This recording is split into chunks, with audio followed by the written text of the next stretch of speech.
तो गेट 2023 के लिए CTQ सीरीज में हम लोग इलेक्ट्रिकल मशीन के सिलेबस में हैं। अभी हम लोगों ने अभी तक मैग्नेटिक सर्किट पे बेस्ड कुछ क्वेश्चंस की एनालिसिस किया, सिंगल फेज ट्रांसफार्मर पे बेस्ड कुछ बेसिक फंडामेंटल क्वेश्चंस के बारे में डिस्कशन किया, और आज के सेशन में ये एक ब्यूटीफुल बेसिक कॉन्सेप्ट पे ही बेस्ड एक क्वेश्चन आपको देखने के लिए मिल रहा है।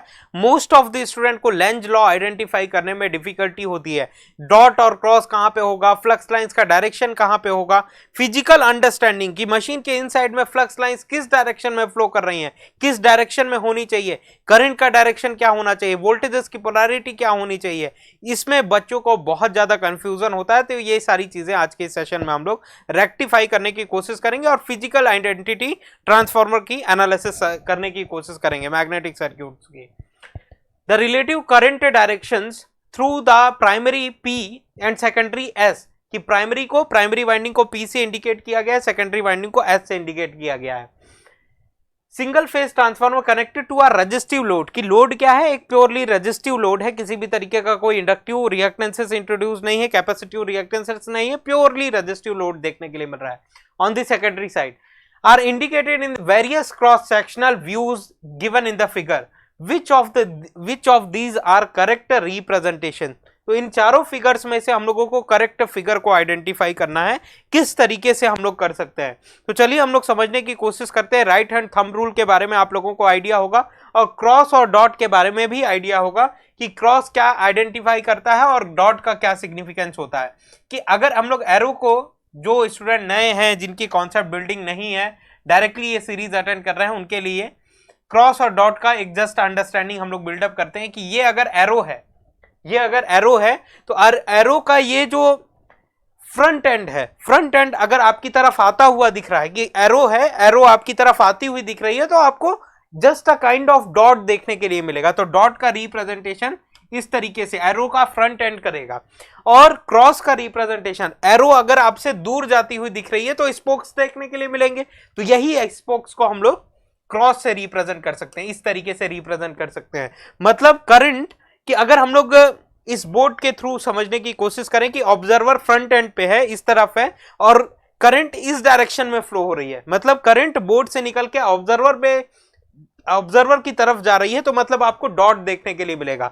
और अगर यही करंट आपकी तरफ से इस बोर्ड में इंटर करे, बोर्ड में अगर इंटर कर रही है, तो आपको क्या देखने के लिए मिलेगा, इस एरो का क्रॉस एंड देखने के लिए मिलेगा। मतलब कि क्रॉस से हम लोग इसका रिप्रेजेंटेशन करें, तो डॉट और क्रॉस का सिग्निफिकेंस आप लोगों को समझ में आ चुका होगा। अब इन डॉट और क्रॉस को कॉन्सेप्ट को हम लोग यहाँ पे अप्लाई करने की कोशिश करते हैं और फाइंड आउट करने की कोशिश करते हैं कि फ्लक्स लाइंस का डायरेक्शन क्या होगा, ऑप्शन ए में अगर हम लोग चेक करें इन सारी चीजों का, तो क्रॉस और डॉट से प्राइमरी वाइंडिंग में इंडिकेटेड है क्रॉस डॉट, और ये क्रॉस डॉट क्या रिप्रेजेंट कर रहे हैं, वोल्टेजेस भी रिप्रेजेंट कर सकते हैं, करंट्स भी रिप्रेजेंट कर सकते हैं, लेकिन क्वेश्चन में स्पेसिफाइड है the relative current directions given है आपको क्वेश्चन में, ये करंट्स के डायरेक्शन आपको गिवन है, ना कि वोल्टेजेस के डायरेक्शन। तो क्रॉस और डॉट का क्या सिग्निफिकेंस है, क्रॉस मतलब कि अभी हम लोगों ने बात किया कि एरो बोर्ड के, अगर आप ऑब्जर्वर हैं तो ऑब्जर्वर से ये जो करंट है, करंट का डायरेक्शन इस बोर्ड के अंदर जाता हुआ देखने के लिए मिल रहा है, मतलब एरो आपसे दूर जाती हुई देखने के लिए मिल रही है, तो एरो का स्पोक्स वाला पार्ट आपको देखने के लिए मिलेगा, क्रॉस वाला पार्ट देखने के लिए मिलेगा। मतलब ये डायरेक्शन ऑफ करंट फ्लो इस डायरेक्शन में है, कि ये सपोज करिए एक लिंब है, सपोज करिए ये एक लिंब है, और इस लिंब में करंट का जो डायरेक्शन है कुछ इस डायरेक्शन में है, कि ऑब्जर्वर से बोर्ड में इंटर कर रही है, और फिर इस तरीके से डॉट अगर इंडिकेटेड है इस डायरेक्शन में, मतलब बोर्ड से आपकी तरफ आती हुई दिख रही है, मतलब करंट का डायरेक्शन क्या देखने के लिए मिल रहा है, यहाँ पे इस लिंब पे क्रॉस डॉट देखने के लिए मिल रहा है। तो राइट हैंड थंब रूल अगर हम लोग अप्लाई करते हैं, क्रॉस डॉट अप्लाई करते हैं कि ये एक लिंब है और यहां से क्रॉस करंट देखने के लिए मिल रही है, यहाँ पे डॉट करंट देखने के लिए मिल रही है, मतलब आपकी तरफ आती हुई, तो थंब क्या इंडिकेट करेगा, डायरेक्शन ऑफ फ्लक्स लाइंस को इंडिकेट करेगा। एज पर दी ओरिएंटेड, हम लोगों को पता है कि कोई भी इलेक्ट्रिकल कंडक्टर हो, अगर इस इलेक्ट्रिकल कंडक्टर में करंट फ्लो कर रहा है, तो एसोसिएटेड मैग्नेटिक फ्लक्स लाइंस का यहाँ पे डेवलपमेंट हो जाएगा, isn't it? As per the oriented principle, accidentally oriented को ये एक्सपेरिमेंट में पता चला था कि किसी भी कंडक्टर है वो करंट कैरी कर रहा है, तो associated magnetic flux lines all around the conductor देखने के लिए मिल जाएंगी। अब इस फ्लक्स लाइंस के लेकिन ओरिएस्टेड इन दोनों के बीच में रिलेशन क्या है वो इस्टेब्लिश नहीं कर पाए थे, कि करंट और फ्लक्स के बीच में रिलेशन क्या है वो इस्टेब्लिश नहीं कर पाए थे। तो later point of time Ampere's ने इसका फाउंड किया था कि अगर आपको फ्लक्स लाइंस का जो फॉर्मेशन हो रहा है, मैग्नेटिक फ्लक्स लाइंस जो all around the conductor create हो रही हैं, इसको अगर आपको स्ट्रेंथन करना है, स्ट्रॉन्ग मैग्नेटिक फील्ड क्रिएट करना है, तो करंट का मैग्नीट्यूड आपको इंक्रीज करना पड़ेगा। अगर आप करंट का मैग्नीट्यूड इंक्रीज कर रहे हैं तो एसोसिएटेड मैग्नेटिक फ्लक्स लाइंस भी और स्ट्रॉन्गर बनती चली जा रही हैं, और स्ट्रॉन्गर बनती चली जा रही है, स्ट्रेंथन होती चली जा रही है, स्ट्रॉन्ग मैग्नेटिक फील्ड क्रिएट होता चला जा रहा है। और ये तो एम्पियर्स लॉ के अकॉर्डिंग। लेकिन एम्पियर्स लॉ अप्लाई करने में कि अगर आप करंट का इंजेक्शन बढ़ा रहे हैं तो फ्लक्स लाइंस भी इंक्रीज हो रही है, मतलब एम्पियर्स लॉ के हिसाब से I is directly proportional to phi लिखा जा सकता है। I is directly proportional to phi as per the Ampere's law लिखा जा सकता है। But the condition for this expression is the system must be linear, must be linear. Linear region में ही ये सिस्टम्स के डिफाइंड है। I is directly proportional to phi valid है। नॉन लीनियर सिस्टम्स में जब नॉन लीनियरिटी आ जा रही है, नॉन लीनियर रीजन में ये इक्वेशन वैलिड नहीं है, जो कि लेटर पॉइंट ऑफ टाइम इन सारी चीजों के कॉन्सेप्ट के बारे में हम लोग अंडरस्टैंडिंग मेंटेन करेंगे, क्योंकि आपने इलेक्ट्रिकल मशीन का सिलेबस पूरी तरीके से एनालिसिस कर लिया हुआ है। आप इस सीरीज में प्रैक्टिस सेशंस के लिए ही केवल हैं, न्यू क्वेश्चंस अटेम्प्ट करने के लिए ही है, जिसके लिए ये प्रॉपरली गेट सीटीक्यू सीरीज डिजाइन की गई है, जो कि गेट 2023 में आप लोगों के लिए बेनिफिशियल होने वाली है। तो अगर आप करंट का डायरेक्शन, करंट का इंजेक्शन बढ़ा रहे हैं तो फ्लक्स लाइंस भी, एसोसिएटेड फ्लक्स लाइंस इंक्रीज की जा सकती हैं। अब अगर कोई स्टूडेंट ऐसा कहे कि हमको करंट का मैग्नीट्यूड इंक्रीज नहीं करना है, by having same magnitude of current, अगर हम लोग फ्लक्स लाइंस को स्ट्रेंथन करना चाह रहे हैं, स्ट्रॉन्ग मैग्नेटिक फील्ड क्रिएट करना चाह रहे हैं, तो हम लोगों को क्या करना पड़ेगा? तो ये एक कंडक्टर है, ये एक कंडक्टर है, इसमें सेम मैग्नीट्यूड ऑफ करंट जो कि प्रीवियसली आप लोगों ने इंजेक्शन किया हुआ था, सेम मैग्नीट्यूड ऑफ करंट का इंजेक्शन किया हुआ है, और इस करंट के कारण some kind of flux lines आपको देखने के लिए मिल रही हैं। सपोज करिए 1 2 3 4 नंबर ऑफ फ्लक्स लाइंस आपको देखने के लिए मिल रही हैं, जो कि प्रीवियसली भी मिल रही थी आपको।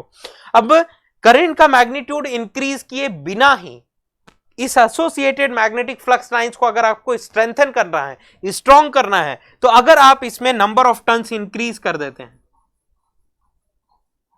इस कंडक्टर में नंबर ऑफ टर्न्स अगर आप इंक्रीज कर देते हैं, तो अब जो फ्लक्स लाइंस का फॉर्मेशन होगा, इस कंडक्टर के ऑल अराउंड जो फ्लक्स लाइंस का फॉर्मेशन होगा, वो स्ट्रेंथन मैग्नेटिक फील्ड क्रिएट होगी, स्ट्रॉन्ग मैग्नेटिक फील्ड क्रिएट की जा सकती है, स्ट्रॉन्ग मैग्नेटिक फील्ड क्रिएट की जा सकती है। ये सारे जस्ट बेसिक फंडामेंटल लॉज हैं, यू नो। तो most of the experiment perform किए गए हैं जिसमें ये सारी चीजें हम लोगों को साइंस में देखने के लिए मिलती हैं। प्रैक्टिकली ये सारी चीजें हम लोग ऑब्जर्व कर सकते हैं, एक्सपीरियंस कर सकते हैं, इमेजिन कर सकते हैं कि करंट अगर फ्लो कर रहा है, फ्लक्स लाइंस क्रिएट होंगी, इस फ्लक्स लाइंस को स्ट्रॉन्ग क्रिएट करने के लिए नंबर ऑफ टर्न्स हम लोगों को इंक्रीज करना पड़ेगा। तो ये कुछ लॉस थे, हम लोगों ने आइडेंटिफाई किया और समझने की कोशिश की, फिजिकल रियलिटी समझने की कोशिश की। नाउ अगर हम लोग बात करें व्हाट डू से थंब रूल के अकॉर्डिंग, कि राइट हैंड थंब रूल के अकॉर्डिंग हम लोग बात करें, तो राइट हैंड थंब रूल ये कहता है कि अगर ये जो फिंगर्स हैं, राइट हैंड्स की जो फिंगर्स हैं, वो अगर आपके करंट के डायरेक्शन को इंडिकेट कर रही हैं, अगर ये फिंगर्स करंट के डायरेक्शन को इंडिकेट कर रहे हैं, तो थंब आपका इंडिकेट करेगा डायरेक्शन ऑफ फ्लक्स लाइंस। अगर फिंगर्स करंट के डायरेक्शन को इंडिकेट कर रही हैं, तो थंब आपका इंडिकेट करेगा डायरेक्शन ऑफ फ्लक्स लाइंस के फ्लो को। और अगर आपकी फिंगर्स फ्लक्स लाइंस को इंडिकेट कर रही हैं, ये जो फिंगर्स हैं फ्लक्स लाइंस को इंडिकेट कर रही हैं, तो थंब आपका इंडिकेट करेगा डायरेक्शन ऑफ करंट को। Right hand thumb rule clear हो गया। अब इसी थंब रूल को हम लोगों को यहां पे अप्लाई करना है और कंक्लूजन्स फ्रेम करना है। तो यहां पे अगर हम लोग ऑप्शन ए में समझने की कोशिश करें, तो मैं फिगर को थोड़ा इंक्रीज कर रहा हूं जिसके आपकी अंडरस्टैंडिंग मेंटेन की जा सके। तो यहां पे ये प्राइमरी वाली वाइंडिंग जो है, यहां पे क्रॉस करंट देखने के लिए मिल रहा है, यहां पे डॉट करंट देखने के लिए मिल रहा है। मतलब इस लिंब में क्रॉस करंट इंटर कर रहा है, बोर्ड में इंटर कर रहा है, डॉट से करंट बाहर आता हुआ देखने के लिए मिल रहा है। मतलब फिंगर्स जो हैं वो करंट के डायरेक्शन को इंडिकेट कर रही हैं। फिंगर्स अगर करंट के डायरेक्शन को इंडिकेट कर रही हैं, तो डायरेक्शन ऑफ थंब क्या होगा? डायरेक्शन ऑफ थंब आपका इंडिकेट करेगा फ्लक्स लाइंस के फ्लो को, फ्लक्स लाइंस के फ्लो होने के डायरेक्शन को इंडिकेट करेगा। अब अगर थंब मैंने इसी डायरेक्शन में क्यों रखा हुआ है, इस डायरेक्शन में क्यों नहीं रखा हुआ है? क्योंकि इस डायरेक्शन में अगर मैं रखूं तो फिंगर्स इस डायरेक्शन में मूव कर रही है। मतलब इस लिंब में यहां पे क्रॉस होता, मतलब कि ऑब्जर्वर आप ऑब्जर्वर है और करंट इस डायरेक्शन में इंटर करता और उस डायरेक्शन से, उस वाले पार्ट से बाहर आता, तो मतलब यहां पे क्रॉस होता तो यहां पे डॉट होता। मतलब इस तरीके से हम लोग हैंड्स का प्लेसमेंट करते और कंक्लूजन्स फ्रेम करते हैं। लेकिन यहाँ पे क्रॉस डॉट देखने के लिए मिल रहा है, इसलिए मैंने इस डायरेक्शन में सारी चीजें इंडिकेट की हुई हैं। तो क्रॉस और डॉट आपके करंट्स के डायरेक्शन को अगर इंडिकेट कर रहे हैं तो फ्लक्स लाइंस का डायरेक्शन इस डायरेक्शन में देखने के लिए मिलेगा। तो प्राइमरी साइड का जो फ्लक्स लाइंस है वो इस डायरेक्शन में देखने के लिए मिलेगी, जिसको मैं φ1 से इंडिकेट करता हूं। सेकेंडरी साइड का अगर हम लोग फ्लक्स लाइंस का डायरेक्शन फाइंड आउट करना चाहें तो करंट का डायरेक्शन अगर ये है तो क्रॉस यहां पे है, डॉट यहां पे। आप खुद से आप ब्लैंक पेपर पे इस फिगर्स को ड्रॉ करिए, चारों फिगर्स को ड्रॉ करिए और थंब रूल अप्लाई करने की कोशिश करिए। क्रॉस यहाँ पे, डॉट यहाँ पे है, लिंब यहाँ पे है, तो क्रॉस से डॉट में करंट्स का डायरेक्शन है, तो फ्लक्स लाइंस का डायरेक्शन इस डायरेक्शन में देखने के लिए मिलेगा। ये φ2 का डायरेक्शन होगा, φ2 का डायरेक्शन होगा। फिगर नंबर बी में अगर हम लोग एनालिसिस करें तो ऑब्जर्व करने की कोशिश करते हैं, प्राइमरी वाइंडिंग भी इसी लिंब पे है, सेकेंडरी वाइंडिंग भी इसी लिंब पे है, तो क्रॉस है यहाँ पे, डॉट है यहाँ पे, मतलब कि करंट का डायरेक्शन अगर ये है तो फ्लक्स लाइंस इस डायरेक्शन में होंगी। फ्लक्स लाइंस का डायरेक्शन इस डायरेक्शन में देखने के लिए मिलेगा, जिसको मैं प्राइमरी वाइंडिंग की करंट से कि कारण जो फ्लक्स लाइंस क्रिएट हो रही है उसको φ1 से रिप्रेजेंट कर सकता हूं। सेकेंडरी वाइंडिंग के करंट के कारण जो फ्लक्स लाइंस क्रिएट हो रही है उसको मैं φ2 से रिप्रेजेंट कर सकता हूं। तो यहां पे देखिए, यहां पे क्रॉस है, यहां पे डॉट है, मतलब लिंब में क्रॉस करंट इस डायरेक्शन में, डॉट आपकी तरफ आता हुआ देखने के लिए मिल रहा है, मतलब कि फिंगर्स आपके करंट के डायरेक्शन को इंडिकेट कर रही हैं, तो थंब आपका इंडिकेट करेगा फ्लक्स लाइंस के डायरेक्शन को। φ2 का डायरेक्शन इस डायरेक्शन में आपको देखने के लिए मिलेगा।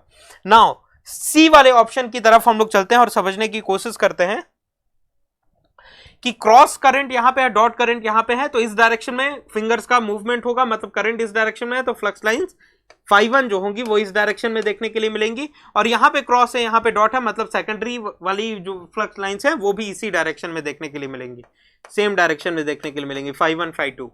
डी वाले ऑप्शन की एनालिसिस करें तो क्रॉस यहां पे, डॉट यहां पे है इस डायरेक्शन में, तो फिंगर्स आपकी करंट का डायरेक्शन, तो फ्लक्स लाइंस का डायरेक्शन ये हम लोगों को देखने के लिए मिलेगा जो कि φ1 होगा। और यहां पे क्रॉस है, यहां पे डॉट है, इस डायरेक्शन में फिंगर्स प्लेस करेंगे तो थंब आपका इंडिकेट करेगा φ2 के डायरेक्शन को, φ2 के डायरेक्शन को। अब हम लोग ऑब्जर्व करने की कोशिश करते हैं कि किस किस फ्लक्स लाइंस में अपोजिशंस देखने के लिए मिल रहा है। इस क्वेश्चन के सॉल्यूशन के बाद एक स्टोरी का डिस्कशन हम लोग करेंगे, ट्रांसफॉर्मर्स की स्टोरी, कि इंटरनली ट्रांसफॉर्मर में करंट के डायरेक्शन के अकॉर्डिंग किस तरीके से फ्लक्स लाइंस क्रिएट की जा सकती हैं, सेटअप की जा सकती है, जिससे एक क्रिस्टल क्लियर आइडिया आप लोगों को मिल जाएगा और कभी भी डाउट नहीं होगा और practically physical reality of transformer आपको पता चलेगी। तो यहां पे अगर हम लोग बात करें, φ1 इस डायरेक्शन में जा रहा है, φ2 इस डायरेक्शन में जा रहा है, दोनों इस डायरेक्शन में है, मतलब एक दूसरे का अपोजिट डायरेक्शन में, अपोजिट डायरेक्शन में देखने के लिए मिल रहा है, मतलब ये ट्रांसफॉर्मर के लिए वैलिड है। दोनों फ्लक्स लाइंस एक दूसरे को अपोज करनी चाहिए। ऑप्शन ए यहां पे करेक्ट देखने के लिए मिल रहा है। ऑप्शन सी की तरफ हम लोग चलते हैं। ऑप्शन सी की तरफ अगर हम लोग चलें तो φ1 भी इसी डायरेक्शन में है, φ2 भी इसी डायरेक्शन में है, दोनों सेम डायरेक्शन में है, मतलब कि ट्रांसफॉर्मर प्रिंसिपल ये कहता है कि दोनों फ्लक्स लाइंस अपोजिंग नेचर की होनी चाहिए। जो फर्स्ट प्राइमरी वाइंडिंग की जो फ्लक्स लाइंस है, सेकेंडरी वाइंडिंग की फ्लक्स लाइंस को अपोज करनी चाहिए। तो ये वाला ऑप्शन हम लोगों को करेक्ट नहीं मिल रहा है, क्योंकि दोनों फ्लक्स लाइन सेम डायरेक्शन में है। ऑप्शन डी में अगर हम लोग एनालिसिस करें तो प्राइमरी फ्लक्स इस डायरेक्शन में, सेकेंडरी फ्लक्स इस डायरेक्शन में, अपना पाथ कैसे कंप्लीट करेंगे, इसी पाथ मैग्नेटिक सर्क्यूट से होता हुआ कंप्लीट करेंगे। मतलब φ1 भी सेम डायरेक्शन में है, φ2 भी सेम डायरेक्शन में है, मतलब कि ये दोनों फ्लक्स लाइंस भी सेम डायरेक्शन में है, इसीलिए ऑप्शन डी भी करेक्ट नहीं होगा। ऑप्शन बी के बारे में हम लोग बात करें तो φ1 फ्लक्स लाइंस इस डायरेक्शन में जा रही है, φ2 अपोजिट डायरेक्शन में जा रही हैं। φ1 इस डायरेक्शन में, φ2 अपोजिट डायरेक्शन में जा रहा है, मतलब कि यहां पे ट्रांसफॉर्मर प्रिंसिपल अप्लाई हो रहा है, दोनों फ्लक्स लाइंस एक दूसरे को अपोज करनी चाहिए। ऑप्शन बी भी यहां पे हम लोगों को करेक्ट देखने के लिए मिल रहा है। ऑप्शन ए एंड बी दोनों करेक्ट ऑप्शन इस क्वेश्चन के लिए बनेंगे, क्योंकि ये गेट आई थिंक 1991 का क्वेश्चन है। प्रीवियसली जो गेट के क्वेश्चन फ्रेम किए जाते थे वहां पे दो ऑप्शन करेक्ट हो सकते थे, तो प्रीवियस क्वेश्चन के अकॉर्डिंग यहां पे दोनों क्वेश्चंस के आंसर, सॉरी इस क्वेश्चन के दोनों आंसर सही है। ऑप्शन ए भी सही है, ऑप्शन बी भी करेक्ट है। तो करेक्ट ऑप्शन कौन कौन से हैं?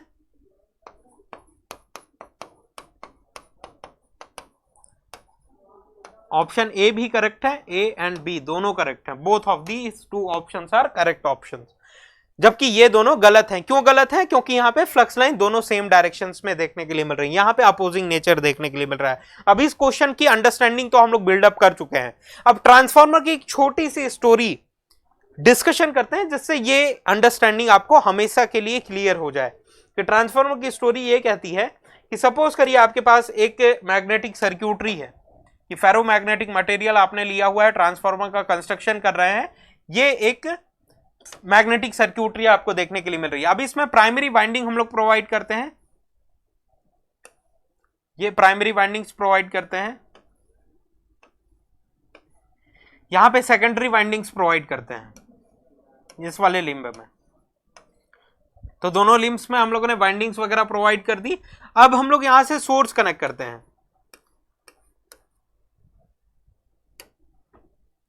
यहां से हम लोग एक सोर्स का कनेक्शन करते हैं।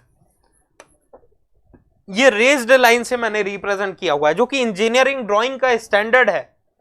इंजीनियरिंग ड्राइंग का स्टैंडर्ड है कि कोई भी पार्ट अगर external part of this system हो उसको हम लोग रेज्ड लाइन से रिप्रेजेंट करते हैं। तो ये जो सोर्स है वो ये सोर्स कहीं और पावर सिस्टम से आ रहा होगा ना, कि वोल्टेजेस सपोज करिए आप जनरेटर के थ्रू जनरेट कर रहे हैं इलेक्ट्रिसिटी, अब वो जनरेटर के थ्रू जनरेट हो रहा है तो डायरेक्टली जनरेटेड वोल्टेज आपके घर में सप्लाई थोड़ी हो रहा है, उस जनरेटर से जो है output of the generator step up transformer में जा रहा है, ट्रांसमिशन ट्रांसफार्मर में जा रहा है, फिर ट्रांसमिशन लाइन के ट्रेवल करता हुआ स्टेप डाउन ट्रांसमिशन ट्रांसफार्मर में जा रहा है, स्टेप डाउन होके voltages again some multiple power transformer के साथ कनेक्टेड है, multiple power transformer multiple distribution transformer के साथ कनेक्टेड है, multiple distribution transformer multiple energy metres के साथ कनेक्टेड है, मल्टीपल होम्स के साथ, इंडस्ट्रीज के साथ, स्कूल्स के साथ, हॉस्पिटल के साथ, मल्टीपल लोड्स के साथ कनेक्टेड है, तब जाके आपके घर तक इलेक्ट्रिसिटी आ रही है। तो ये सीक्वेंस हो रहा है पावर सिस्टम का। तो एग्जैक्टली हम लोग जो वोल्टेज सोर्स का कंसिडरेशन करें तो ये external part of the system है ना, इस ट्रांसफार्मर से सेपरेटेड पार्ट है।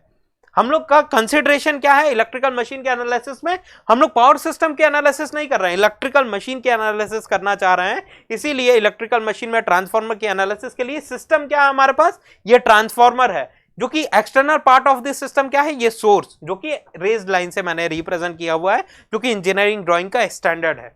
ये छोटी छोटी चीजें आप अगर आप ईएससी के कन्वेंशनल पेपर्स लिखते हैं या फिर कोई भी कन्वेंशनल पेपर्स लिखते हैं तो ये छोटी छोटी चीजें रेज्ड लाइन ये इंपैक्ट, पॉजिटिव इंपैक्ट इन्विजिलेटर्स में क्रिएट करती है और आपका मार्क्स वहां पे एनहांस हो सकता है। आप इन्विजिलेटर के सामने एक पॉजिटिव इंपैक्ट क्रिएट कर सकते हैं अपने सॉल्यूशंस के थ्रू।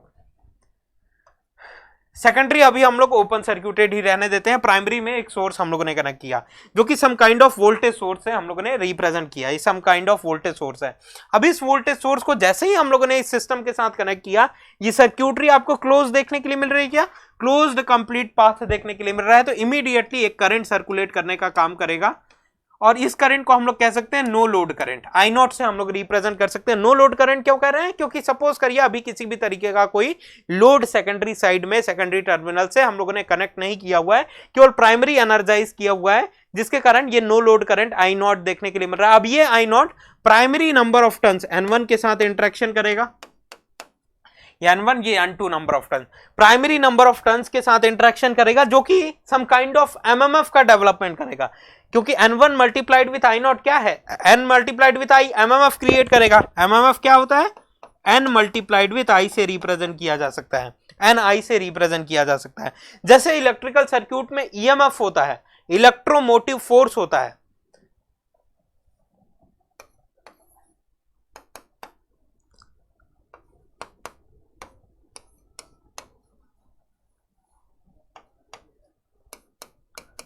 इलेक्ट्रोमोटिव फोर्स का काम रहता है इलेक्ट्रिकल सर्क्यूटरी में करंट प्रोड्यूस करने का काम करता है।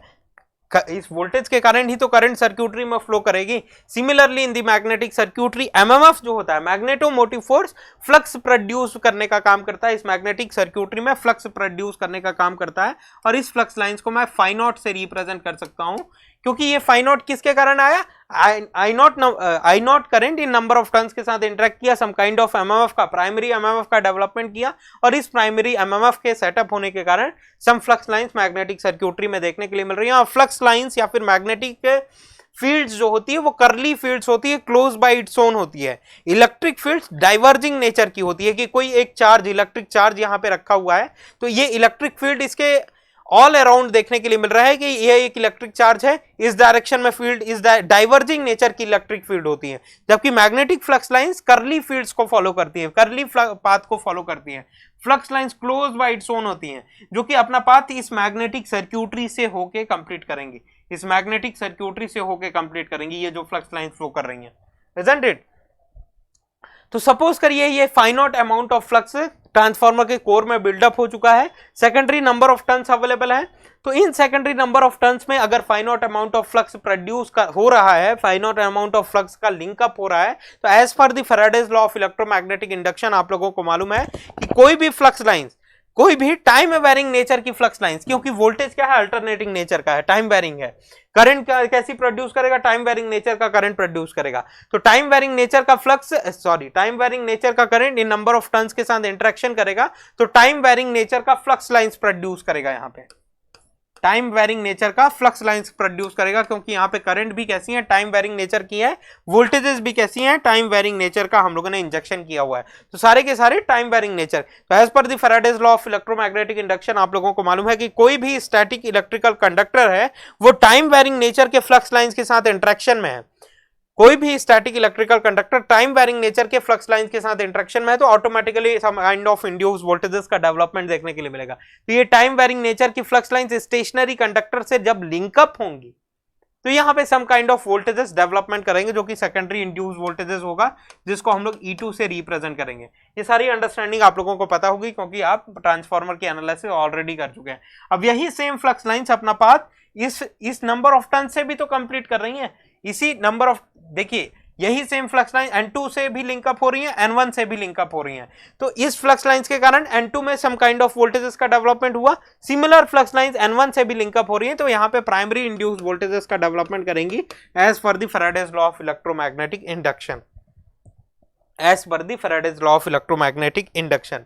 नाउ ये स्टोरी यहां तक हम लोगों को देखने के लिए मिलती है, आई नॉट की स्टोरी यहां पे कंप्लीट होती है। नाउ अगर हम लोग अब लोड कनेक्ट करें, कि some kind of load connect करते हैं, रेजिस्टिव लोड, इंडक्टिव लोड, कि AC, refrigerator, some kind of load हम लोग यहां पे कनेक्ट करते हैं, जो कि इलेक्ट्रिकल लोड है ऑब्वियसली, क्योंकि ट्रांसफार्मर के प्राइमरी में भी इलेक्ट्रिकल पावर रहता है, इलेक्ट्रिकल एनर्जी रहती है, सेकेंडरी साइड में भी इलेक्ट्रिकल एनर्जी आपको देखने के लिए मिलेगी। तो यहाँ पे सम काइंड ऑफ लोड हम लोगों ने कनेक्ट किया।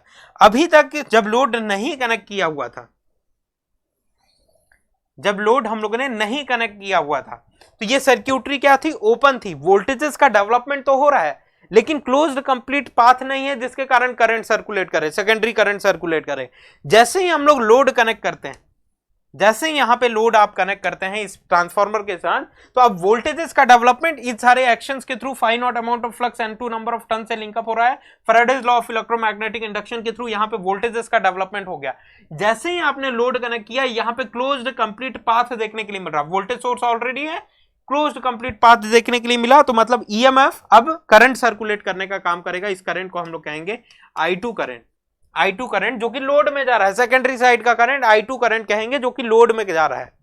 और ये I2 करंट अपना पाथ किस तरीके से कंप्लीट करेगा, इसी क्लोज्ड सर्क्यूटरी से होता हुआ अपना पाथ कंप्लीट करेगा, और इसी नंबर ऑफ टर्न से होता हुआ कंप्लीट करेगा। यहां से देखिए ये बॉटम से होती हुई आ रही है, अब टॉप में जाएंगी करंट, फिर बॉटम में जाएंगी, बॉटम इन द सेंस कि इस लिंब के इन साइड में जाएंगी, ये एक लिंब है, पहले इन साइड से होती हुई आउटसाइड आ रही है, फिर इन साइड से होती हुई आउटसाइड आ रही है। सेंस ऑफ द वाइंडिंग को ध्यान दीजिएगा। तो करंट का डायरेक्शन कुछ इस वाइंडिंग में इस डायरेक्शन में देखने के लिए मिलेगा। तो करंट का डायरेक्शन क्या देखने के लिए मिल रहा है, इस डायरेक्शन में करंट लाइंस, करंट्स देखने के लिए मिल रहे हैं, इस डायरेक्शन में, इस डायरेक्शन में। प्रीवियसली आई नॉट किस डायरेक्शन में फ्लो कर रहा था, इस डायरेक्शन में फ्लो कर रहा था, यहां से बॉटम से होती हुई, देन अगेन टॉप में, टॉप में, टॉप में, टॉप में, देन अगेन अपना पाथ आई नॉट कुछ इस तरीके से कंप्लीट कर रहा था, I2 अपना पाथ कुछ इस डायरेक्शन में कंप्लीट कर रहा है। तो आप लोगों को पता है, अभी हम लोगों ने राइट हैंड थंब रूल्स के बारे में डिस्कशन किया कि ये लिंब है, करंट अगर इस डायरेक्शन में है, कि फिंगर्स अगर आपके, ये एक लिंब है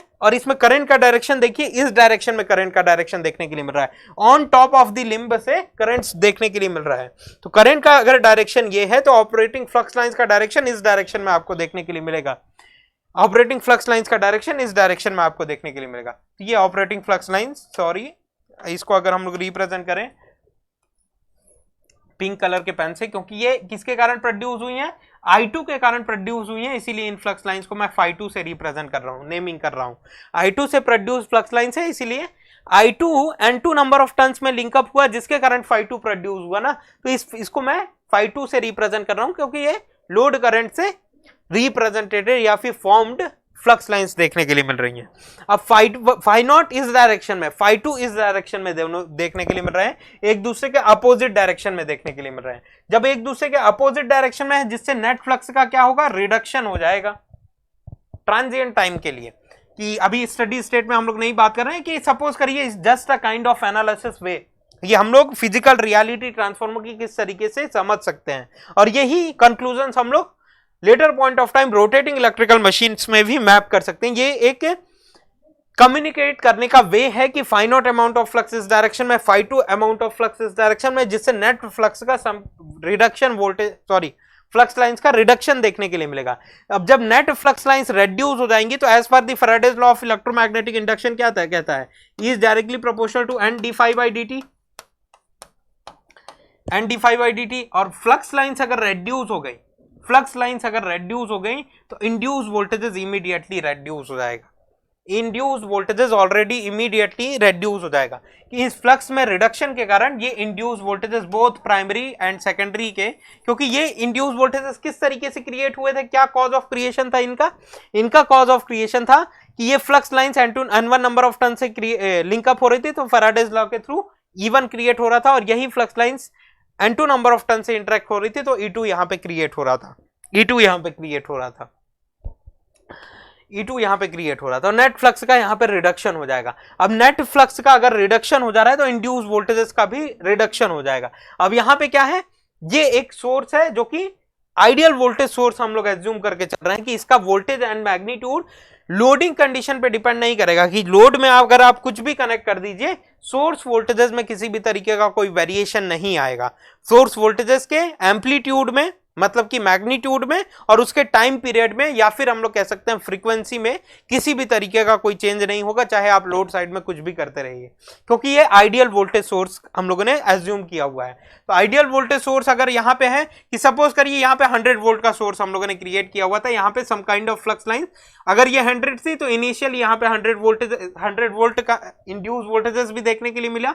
अब क्योंकि लोड हम लोगों ने कनेक्ट किया, करंट सर्कुलेट किया, फ्लक्स लाइंस का फ्लो हुआ, नेट फ्लक्स रेड्यूस हुआ, नेट इंड्यूस वोल्टेजेस रेड्यूस हुआ, तो ये अभी भी 100 वोल्ट बना हुआ है, लेकिन ये 80 वोल्ट में रेड्यूस हो गया। जब ये 80 वोल्ट में रेड्यूस हो गया तो यहां से large magnitude of current draw करेगा आपका transformer. Again transformer more magnitude of current draw करेगा, और इस करंट को हम लोग कह सकते हैं I2 डैश से हम लोग रिप्रेजेंट कर सकते हैं कि ये I2 डैश अब अगेन नंबर ऑफ टर्न्स में फ्लो करेगा, और जिसके कारण some extra flux lines create करेगा, ये कम्युनिकेशन का वे है, just a kind of communication way. तो हम लोग बात करें कि अगर यहां पे वोल्टेजेस का रिडक्शन हो गया, यहां पे 100 वोल्ट है, यहां पे सपोज करिए 80 वोल्ट हो गया, कि लेट्स से यहां पे एक वोल्टेज सोर्स है ऑफ 100 वोल्ट, और ये इसका कुछ रेजिस्टेंस है, सिमिलरली इसका भी कुछ रेजिस्टेंस है, यहां पे भी 100 वोल्ट है। सपोज करिए यहां पे 90 वोल्ट था, 90 वोल्ट था, तो यहां से यहां कुछ काइंड ऑफ करंट जा रही थी, यहां से यहां इस पाथ में कुछ करंट फ्लो करेंगी। अब ये रेड्यूस होके सपोज करिए अब ये हो गया 50 वोल्ट पे, 50 वोल्ट पे हो गया, तो यहां पे करंट का जो मैग्नीट्यूड है वो इंक्रीज हो जाएगा, क्योंकि I is equal to V/R होता है। तो 100 initially 100 minus 90 divided by R हुआ करता था। अभी क्या हो गया, जब इसकी वैल्यू रेड्यूस होके 50 पहुंच गई, तो ये 100 माइनस 50 डिवाइडेड बाई R हो गया, मतलब कि यहां पे न्यूमरेटर की वैल्यू इंक्रीज हो गई, मतलब कि यहां पे करंट की वैल्यू इंक्रीज हो जाएगी। तो लार्ज मैग्नीट्यूड ऑफ करंट है, some extra magnitude of current आपका ट्रांसफार्मर ड्रॉ करेगा, और इस एक्स्ट्रा मैग्नीट्यूड ऑफ करंट, ये भी करंट अपना पाथ किससे कंप्लीट करेगा, इन्हीं नंबर ऑफ टर्न से कंप्लीट करेगा, इन्हीं नंबर ऑफ टर्न से कंप्लीट करेगा, इजंट इट, इन्हीं नंबर ऑफ टर्न से। तो direction of current same direction में देखने के लिए मिलेगा, तो सम एक्स्ट्रा फ्लक्स लाइंस का डेवलपमेंट होगा, जिस फ्लक्स लाइंस को हम लोग कह सकते हैं phi2 डैश। I2 डैश के कारण जो प्रोड्यूस्ड फ्लक्स लाइंस है उसको हम लोग phi2 डैश कह सकते हैं। अब phi2 डैश इस डायरेक्शन में, phi2 इस डायरेक्शन में, तो ये phi2 φ2 क्यों प्रोड्यूस हुआ? I2 के कारण प्रोड्यूस हुआ।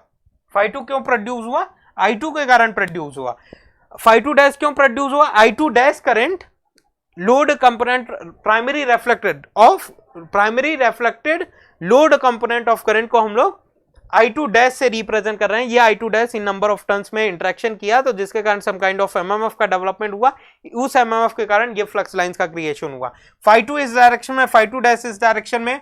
तो अब जो नेट फ्लक्स का रिडक्शन हो रहा था कि ये φ0 इस डायरेक्शन में था, φ2 इसको रेड्यूस करने की कोशिश कर रही थी नेट फ्लक्स को, तो यहां पे जो रिडक्शन हो रहा था फ्लक्स लाइंस का उतना ये फ्लक्स में एडिशन होता हुआ देखने के लिए मिल रहा है। कि सपोज करिए φ2 ही तो रेड्यूस कर रही थी ना φ0 को, तो अब जो एक्स्ट्रा कंपनसेटिंग फ्लक्स देखने के लिए मिल रहा है, सपोज करिए φ2 डैश अगर φ2 के बराबर हो गया, if φ2 dash is equal to φ2 dash is equal to φ2 हो गया, मतलब सेकेंडरी वाइंडिंग से जो फ्लक्स लाइंस क्रिएट हो रही थी और primary compensating flux lines φ2 dash अगर एक दूसरे के बराबर हो जाए, एक दूसरे को कंपनसेट कर दें, तो नेट फ्लक्स लोडिंग कंडीशन में भी, नो लोड के कंडीशन में क्या फ्लक्स था? केवल और केवल φ0 था। लोडेड कंडीशन में क्या फ्लक्स देखने के लिए मिलेगा? ये दोनों फ्लक्स लाइंस अगर एक दूसरे को कंपनसेट कर दे, कंप्लीटली कंपनसेट कर दे, तो लोडेड कंडीशन में भी अभी भी फ्लक्स लाइंस φ0 ही बचा रह जाएगा, φ0 ही बचा रह जाएगा। तो अभी लोडेड कंडीशन में भी फ्लक्स लाइंस हम लोगों को φ0, क्योंकि ये दोनों फ्लक्स लाइंस एक दूसरे को कंपनसेट कर देंगी। तो नेट फ्लक्स का जो रिडक्शन हो रहा था, ये जो रिडक्शन हो रहा था वो अगेन जो है मेंटेन टू प्रीवियस वैल्यू, कि ये जो φ0 φ2 डैश एक दूसरे को φ2 एक दूसरे को अपोज कर रहे थे जिससे नेट फ्लक्स रेड्यूस हो रहा था, अब ये φ2 डैश इस डायरेक्शन में हुआ तो φ2 और φ2 डैश एक दूसरे को कंपनसेट करेंगे, डाई आउट हो जाएंगे, मतलब कि अभी भी फ्लक्स लाइंस φ0 बच जाएगा, मतलब नेट फ्लक्स ओरिजिनल पोजीशन पे पहुंच जाएगा।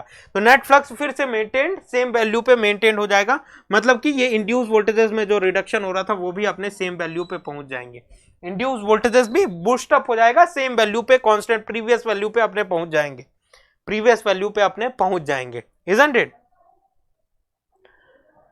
इसीलिए हम लोग कहते हैं if your transformer is connected with the ideal voltage source so it is a constant flux device. Constant flux देखने के लिए मिल रहा है कि नो लोड के कंडीशन में कितना फ्लक्स देखने के लिए मिला? नो लोड के कंडीशन में φ0 अमाउंट ऑफ फ्लक्स लाइंस देखने के लिए मिला। लोडेड कंडीशन में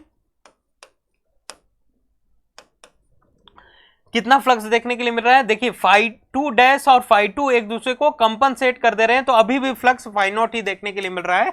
so let's write down the statement here, if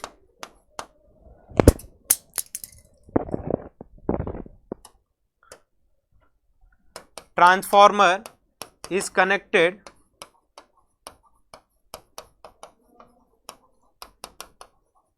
ideal voltage source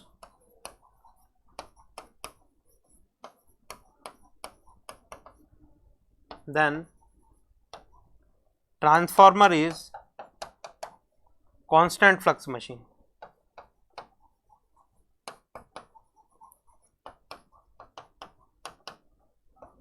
most of the students जानते हैं कि ट्रांसफार्मर एक कांस्टेंट फ्लक्स मशीन होती है, लेकिन ये कंडीशंस को नहीं जानते कि किस कंडीशन में कांस्टेंट फ्लक्स मशीन होगी। अगर यहां पे मैं वोल्टेज सोर्स हटा के आइडियल करंट सोर्स अप्लाई कर देता हूं, क्या उस कंडीशन में भी ट्रांसफार्मर एक कांस्टेंट फ्लक्स मशीन होगी? बताइए।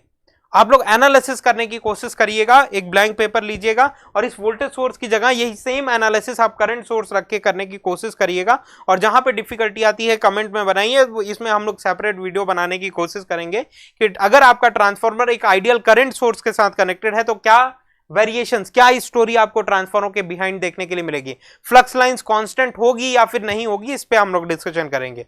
आज के सेशन में हम लोगों ने देखा कि अगर आपका ट्रांसफार्मर एक आइडियल वोल्टेज सोर्स के साथ कनेक्टेड है तो ये एक आइडियल कांस्टेंट फ्लक्स मशीन है कि नो लोड के कंडीशन में फ्लक्स लाइंस φ0 थी जो कि I0 से प्रोड्यूस फ्लक्स लाइंस थी, लोडेड कंडीशन में भी φ0 अमाउंट ऑफ फ्लक्स लाइंस की देखने के लिए मिल जाएगी।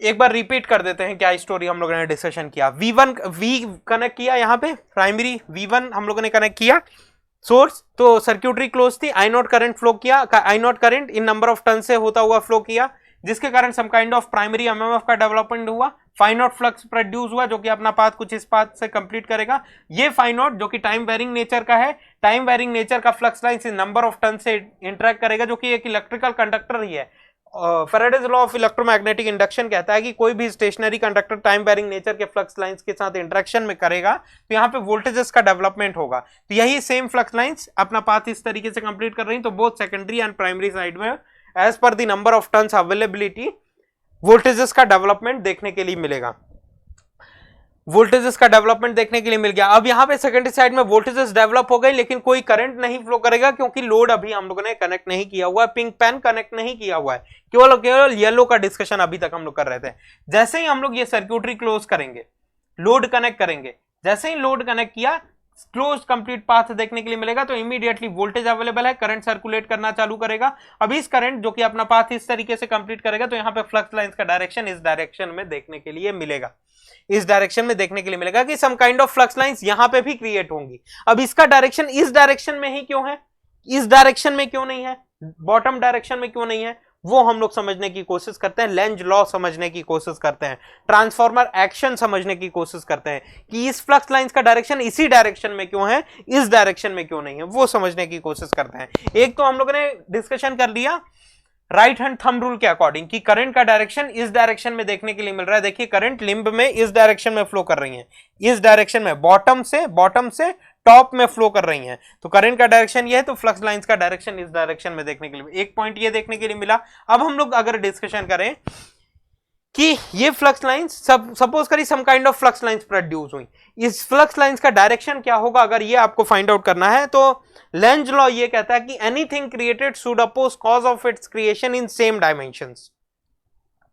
As per the Lenz law anything created, let's write down the point, as per the Lenz law anything created should oppose cause of its creation in same dimensions, in same dimension। तो यहां पे flux produce हो रही है, ये flux create हुई ना, flux lines produce हुई, तो इसका कॉज ऑफ क्रिएशन क्या है समझने की कोशिश करिए। इसका कॉज ऑफ क्रिएशन क्या है, I2 है कि I2 करंट जब इन नंबर ऑफ टर्न्स में फ्लो किया तो I2 current in number of turns में, नंबर ऑफ टर्न्स तो कांस्टेंट है, एक बार मशीन कंस्ट्रक्ट हो गई नंबर ऑफ टर्न्स में कोई भी चेंजेस नहीं होगा, लेकिन करंट की वैल्यू जब वेरी करेगी तो फ्लक्स लाइंस की भी वैल्यू इंक्रीज होगी या फिर डिक्रीज होगी। एम्पियर्स लॉ का कॉन्सेप्ट अभी हम लोगों ने आज ही के सेशन में देखा, आज ही के सेशन में हम लोगों ने एम्पियर्स लॉ के बारे में बात किया। कोई भी करंट कैरिंग कंडक्टर अगर करंट कैरी कर रहा है, कोई भी इलेक्ट्रिकल कंडक्टर करंट कैरी कर रहा है तो एसोसिएटेड फ्लक्स लाइंस का डेवलपमेंट देखने के लिए मिलेगा। इसका कॉज ऑफ क्रिएशन करंट देखने के लिए मिला। क्यों करंट देखने के लिए मिला, क्योंकि ये करंट इन कंडक्टर में फ्लो कर रहा है जिसके कारण एसोसिएटेड फ्लक्स लाइंस देखने के लिए मिल रही हैं। तो इसका कॉज ऑफ क्रिएशन ये देखने के लिए मिला। इसका फिर रिवर्स इंजीनियरिंग करिए तो ये क्या है, ये वेबर्स में है, फ्लक्स लाइंस क्या है वेबर्स में है, करंट क्या है एम्पियर्स में है। तो क्या वेबर्स और एम्पियर एक दूसरे को अपोज करेंगे? As per the Lenz law हम लोगों को मालूम है, हम लोगों ने अभी स्टेटमेंट लिखा, as per the Lenz law anything created should oppose cause of its creation in same dimension में होने चाहिए। तो फ्लक्स लाइंस वेबर्स में है, करंट एम्पियर्स में है, ये दोनों एक दूसरे को अपोज नहीं कर सकते हैं। तो अब चलिए रिवर्स इंजीनियरिंग करिए कि ये करंट प्रोड्यूस होने का कॉज क्या था। फ्लक्स प्रोड्यूस होने का कॉज करंट देखने के लिए मिला, करंट प्रोड्यूस होने का कॉज क्या देखने के लिए मिलेगा, वोल्टेजेस देखने के लिए मिलेगा। वोल्टेजेस देखने के, वोल्टेजेस नो लोड के कंडीशन में डेवलप हो रहे थे, लेकिन सर्क्यूटरी जब हम लोगों ने क्लोज किया, क्लोज्ड कंप्लीट पाथ देखने के लिए मिला, तो इस वोल्टेजेस के कारण करंट प्रोड्यूस हुआ ऑब्वियसली। तो इसका कॉज ऑफ क्रिएशन ये, इसका कॉज ऑफ क्रिएशन वोल्टेजेस देखने के लिए मिल रहा है, इंड्यूस वोल्टेजेस जो कि E2 है। अब E2 क्या है, E2 वोल्ट में है, E2 का डायमेंशन क्या है, वोल्ट में है। फ्लक्स का डायमेंशन क्या है, वेबर्स में है। तो क्या वेबर्स और वोल्ट एक दूसरे को अपोज करेंगे? बिल्कुल भी नहीं, वेबर्स और वोल्टेज एक दूसरे को अपोज नहीं करेंगे, क्योंकि as per the Lenz law हम लोगों को मालूम है anything created should oppose cause of its creation in same dimension. तो ये दोनों एक दूसरे को अपोज नहीं करेंगे। अब चलिए फिर रिवर्स इंजीनियरिंग करते हैं, वोल्टेज के इंड्यूस होने का कॉज हम लोग पता करते हैं, वोल्टेज के इंड्यूस होने का कॉज हम लोग पता करते हैं। तो यहां पे वोल्टेजेस क्यों प्रोड्यूस हो रहा है, जानने की कोशिश करिए क्यों प्रोड्यूस हो रहा है यहाँ पे वोल्टेज। इसलिए प्रोड्यूस हो रहा है कि टाइम वेरिंग नेचर की फ्लक्स लाइंस, ये फाइनॉट जो फ्लक्स लाइन था, टाइम वेरिंग नेचर का flux line in number stationary number of turns के साथ इंटरेक्शन में है। तो as per the Faraday's law of electromagnetic induction यहाँ पे वोल्टेजेस का डेवलपमेंट हो रहा है। As per the Faraday's law of electromagnetic induction यहाँ पे वोल्टेजेस का डेवलपमेंट हो रहा है, जो कि डिपेंड करेगा वोल्टेज का मैग्नीट्यूड, नंबर ऑफ टर्न्स पे भी डिपेंड करेगा और फ्लक्स लाइंस पे भी डिपेंड करेगा, टाइम वेरिंग नेचर की फ्लक्स लाइंस पे भी डिपेंड करेगा, जो कि टाइम के रेस्पेक्ट में कंटिन्यूअसली चेंज हो रही हैं। तो नंबर ऑफ टर्न्स तो कांस्टेंट बने हुए हैं ना, नंबर ऑफ टर्न्स तो कांस्टेंट है, मशीन कंस्ट्रक्टेड है already, as a operating engineer आप मशीन को ऑपरेट कर रहे हैं, तो नंबर ऑफ टर्न्स जब कांस्टेंट है तो इंड्यूस वोल्टेजेस का जो मैग्नीट्यूड है ऑपरेटिंग फ्लक्स लाइंस पे डिपेंड करेगा। मतलब इसका कॉज ऑफ क्रिएशन क्या है, ऑपरेटिंग फ्लक्स लाइन, जो कि फाइनॉट नो लोड के कंडीशन में जो फ्लक्स लाइन फ्लो कर रही थी कोर में, उस पे डिपेंड करेगा। तो इसका कॉज ऑफ क्रिएशन ये देखने के लिए मिला। ये क्या है, ये वेबर्स में है, ये फ्लक्स लाइंस भी वेबर्स में है, तो मतलब ये किसको अपोज करेगा, अपने कॉज ऑफ क्रिएशन को अपोज करेगा, जो कि सेम डायमेंशंस में हो। तो इसका कॉज ऑफ क्रिएशन ये था, ये वेबर में, ये एम्पियर में, एक दूसरे को अपोज नहीं कर सकते। इसका कॉज ऑफ क्रिएशन ये था, ये वेबर्स में, ये वोल्ट में, एक दूसरे को अपोज नहीं कर सकते। इसका कॉज ऑफ क्रिएशन ये था फैराडेज लॉ के थ्रू। तो ये क्या है, ये वेबर्स में है, ये भी वेबर्स में है, मतलब ये वाली जो फ्लक्स लाइंस क्रिएट हुई हैं वो कॉज ऑफ क्रिएशन को अपने अपोज करेगी, वेबर्स एक दूसरे को अपोज करेंगे, जिससे नेट फ्लक्स का रिडक्शन होगा। नेट फ्लक्स का अगर रिडक्शन हो गया तो नेट फ्लक्स का अगर रिडक्शन हो गया तो नेट इंड्यूस वोल्टेजेस रेड्यूस हो जाएगा, जो कि बोथ प्राइमरी एंड सेकेंडरी, कि पूरे ट्रांसफार्मर कोर में अगर फ्लक्स रेड्यूस हो गया तो इंड्यूस वोल्टेजेस भी रेड्यूस हो जाएंगे, और अगर इंड्यूस वोल्टेजेस रेड्यूस हो गए, ये आइडियल वोल्टेज सोर्स अवेलेबल है, extra amount of current circulate करेगा। इस एक्स्ट्रा अमाउंट ऑफ करंट को हम लोग I2 डैश कहेंगे, जो कि लोड कंपोनेंट ऑफ करंट है, primary reflected load component of current, तो I2 डैश कहेंगे। ये I2 dash number of turns के इंटरेक्शन करेगा, अगेन फ्लक्स लाइंस का डेवलपमेंट करेगा, बिल्डअप करेगा। तो φ2, और जो कि सपोज करिए φ0 100 वेबर्स प्रोड्यूस कर रहा था, φ2 सम 20 वेबर्स प्रोड्यूस कर रहा था, मतलब कि टोटल फ्लक्स लाइंस 80 वेबर्स में रेड्यूस हो गई। जहां पे नो लोड के कंडीशन में 100 वेबर्स की फ्लक्स लाइन थी, वो 80 वेबर्स में रेड्यूस हो गई।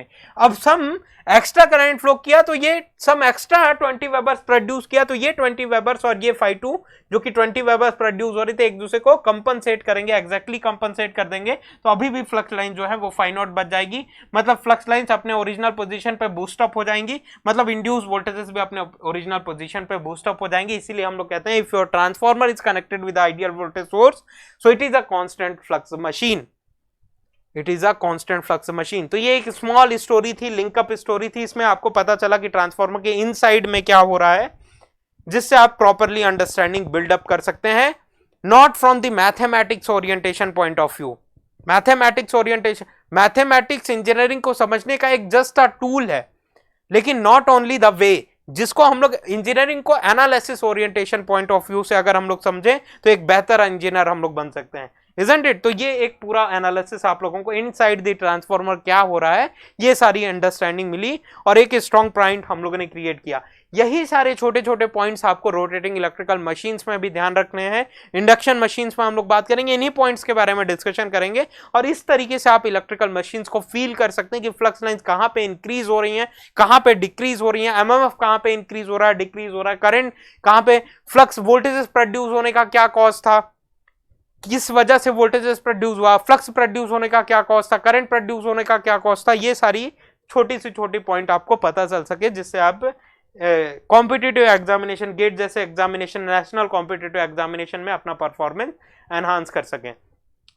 तो इस क्वेश्चन का discussion normally right hand thumb rule पे बेस्ड था, जिसका आंसर आप लोगों को ए एंड बी दोनों देखने के लिए मिल रहा है, और इसका कुछ पॉइंट्स के बारे में हम लोगों ने डिस्कशन किया, कुछ बेसिक फंडामेंटल लॉज के बारे में डिस्कशन किया, एंड फाइनली हम लोगों ने इन सारी चीज़ों के बारे में डिस्कशन किया और आपकी कॉन्सेप्ट बिल्डअप करने की कोशिश की। तो इसी CTQ के सीरीज में हम लोग इस तरीके से सेशंस लेते रहेंगे, जिससे आपका ओवरऑल परफॉर्मेंस एनहांस किया जा सके।